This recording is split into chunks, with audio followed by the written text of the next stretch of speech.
ముందుగా మనం బీఆర్ఎస్ నేత రామ్మోహన్ గారితో మాట్లాడదాం. రామ్మోహన్ గారు, గుడ్ ఈవినింగ్ సార్.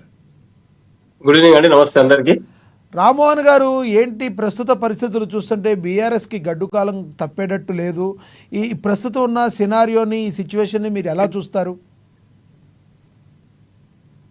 ముందుగా మనం ఒకటి గమనించాల్సిన విషయం ఏంటంటే, కేసీఆర్ గారు టిఆర్ఎస్ పార్టీ కావచ్చు స్థాపించిన రోజు ఎన్నో ఆటుపోట్లు ఎదుర్కొని సముద్రంలో కెరటం మాదిరి పడి లేచి పడినా గానీ తీరం చేరుకొని తీరుతుంది ఖచ్చితంగా. తప్పకుండా ఈరోజు పోచారం శ్రీనివాస్ రెడ్డి గారు పెద్దలు పార్టీ వీడిపోవడం చాలా దురదృష్టకరం, ఇబ్బందికర పరిస్థితి. ఎందుకంటే అన్ని పదవులు అనుభవించి అధికారంలో 10 సంవత్సరాలు మంచి సముచిత స్థానం పొంది ఉత్కృష్టమైనటువంటి పదవిలో కూర్చొని స్పీకర్ గా సభ నడిపిన వ్యక్తి ఈ రోజు రాజకీయ అంశాలు దృష్టిలో పెట్టుకొని వ్యక్తిగత లాభం కొరకు, స్వలాభం కొరకు ఉద్యమాన్ని తాకట్టు పెట్టి ఆ రోజు నీతి, నిబద్ధత, నిజాయితీ చెప్పిన మాటలని మూటగట్టి అటకపైకి ఎక్కించి ఈ రోజు కాంగ్రెస్ పార్టీ పంచన చేయడం అనేది చాలా శోచనీయం. ఎందుకంటే అనుభవజ్ఞులు పెద్దలు పోచారం శ్రీనివాస్ రెడ్డి ఇటువంటి పని చేసే వారు ఊహించలేదు. ఎందుకంటే ఇలా అనాదిగా తెలంగాణ రాష్ట్రానికి కానీ తెలంగాణ ప్రాంతానికి కానీ ద్రోహం చేసిన పార్టీ కాంగ్రెస్ పార్టీ. ఈ రోజు ద్రోహుల పంచన చేరి ఏం ముద్దరిస్తారనేది మనం వేచి చూడాల్సిన అంశమే. ఇటువంటి పరిస్థితి ఎన్ని పరిస్థితులు ఎదురైనటువంటి కేసీఆర్ గారు నిబద్ధతతోటి ఆత్మస్థైర్యంతో ఎదుర్కొంటారు. తెలంగాణ రాష్ట్రం సంబంధించినటువంటి పార్టీ సైనికులు చాలా గట్టి వాళ్ళు. ఉద్యమంలో ఎన్నో కేసులు, ఒడిదుడుకులు, లాఠీ దెబ్బలు, బాష్పవాయు ప్రయోగాలు ఎన్ని చూసినామండి. ఇటువంటి వాళ్ళు ఎంతమంది పోయినా కొత్త నాయకుల్ని తయారు చేసే శక్తి కేసీఆర్ గారికి ఉంది. దాంట్లో ఎలాంటి డౌట్ లేదు. వీరు పోయినంత మాత్రాన పార్టీ నష్టపోయిందని అనుకుంటే వారి మూర్ఖత్వం అది. కానీ ఈ రోజు వ్యక్తిగత ప్రయోజనాలకు, స్వార్థ ప్రయోజనాలకు పెద్దపీట వేసుకుని వాళ్ళు పోవడం అనేది చాలా తప్పు పరిస్థితి. మరి ఇటువంటి ద్రోహుల వల్లనే పార్టీ ఓడిపోయిందాం అనిపిస్తుంది మాకు.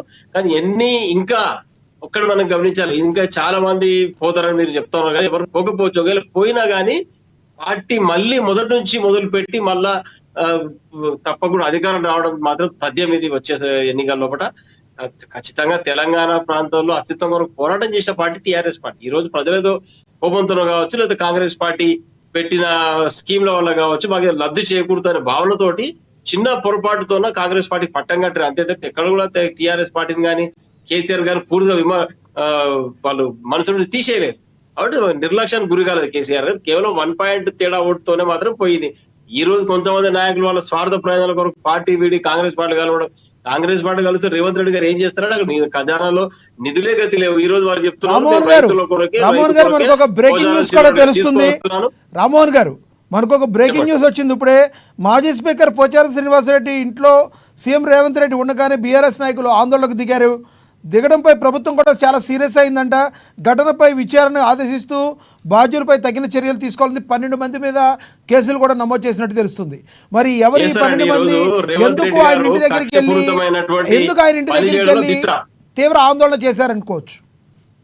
ఆందోళన చేయలేదు, ఏం చేయలేదు. ఈ రోజు పోచారం శ్రీనివాసరెడ్డి గారు కాంగ్రెస్ పార్టీ చేరుతున్న తెలిసి శాసనసభ్యులు బాలకృష్ణ గారు మిత్రులు అందరు కలిసి మాట్లాడదామని వెళ్ళి అక్కడ పార్టీ పెద్దలు అందరూ కూడా కావాలని అక్కడ వీరు రేవంత్ రెడ్డి గారు మనసులో చెడు ఆలోచన పెట్టుకొని దురాచరణతోటి ఆ పోలీస్ యంత్రాంగాన్ని ఉపయోగించుకుని వాళ్ళ నెట్టివేయడం, వాళ్ళ దొబ్బేయడం, కేసులు చేసి అరెస్ట్ చేసి వాళ్ళ రిమాండ్ పంపించడం జరిగింది. ఏం నేరం చేసిన రిమాండ్ పంపుతారండి?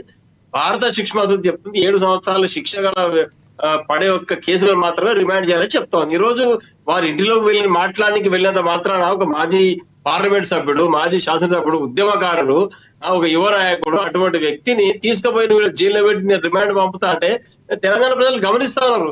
మాట్లాడడానికి పోయి ఈ రోజు పెద్దలు పోచారం శ్రీనివాసరెడ్డి గారు పార్టీలో 8 సంవత్సరాలు పనిచేసారు కదా, మరి అడుగుదామని ఒక పార్టీ కార్యకర్తగా పోయినా సుమారు అక్కడికి. తప్పేముంది? అక్కడ పోయి మాట్లాడితే కూర్చోబెట్టి మాట్లాడని ఉంటుంది. ఎందుకు వచ్చినావు, మేము పోయినాక రా చెప్పేది ఉంటుంది సామరస్యం. కానీ అంతే వాళ్ళందరినీ నీ దగ్గర తీసుకుపోయి అక్కడ ఆందోళనకు దిగినట్టుగా విజువల్స్ కూడా మనకు కనబడుతున్నాయి. మీరేమో మాట్లాడదాకా వెళ్ళారన్న, రెండింటికి సారూప్యత. మాట్లాడడానికి పోయినప్పుడు చర్యకు ప్రతి చర్య తప్పదండి. మాట్లాడడానికి పోయినప్పుడు నెట్టివేయడం కాంగ్రెస్ వాళ్ళకి ఏం సంబంధం అండి?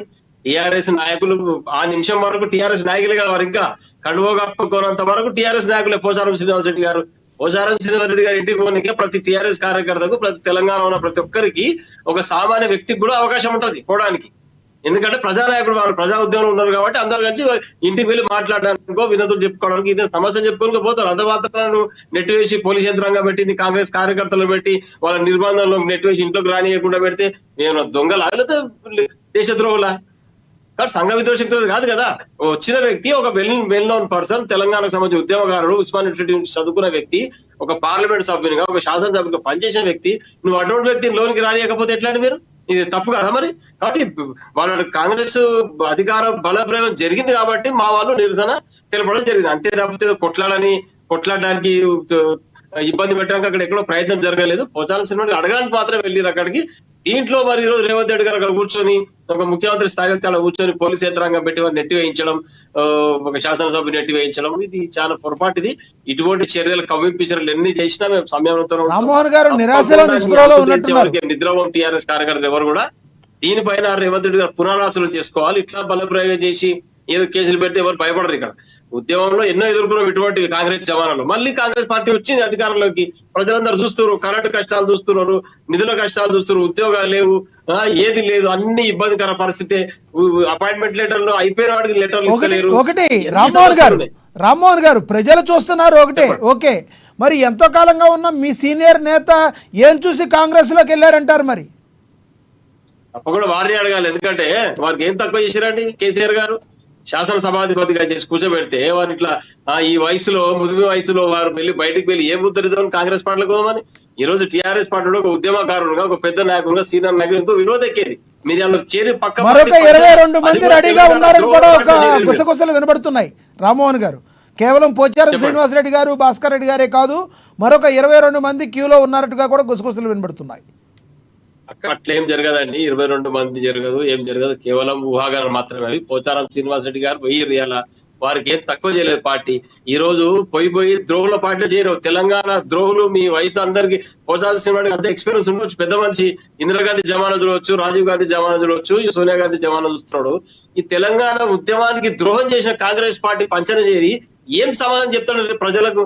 వీధిలో తరిమి కొడతారు రేపు. ఓకే రామ్మోహన్ గారు, మీ దగ్గరికి మళ్ళీ వస్తాను మీ దగ్గరికి మళ్ళీ విత్ ఇన్ కొన్ని మినిట్స్ లో వస్తాను. పుట్టగతులు ఉండవు.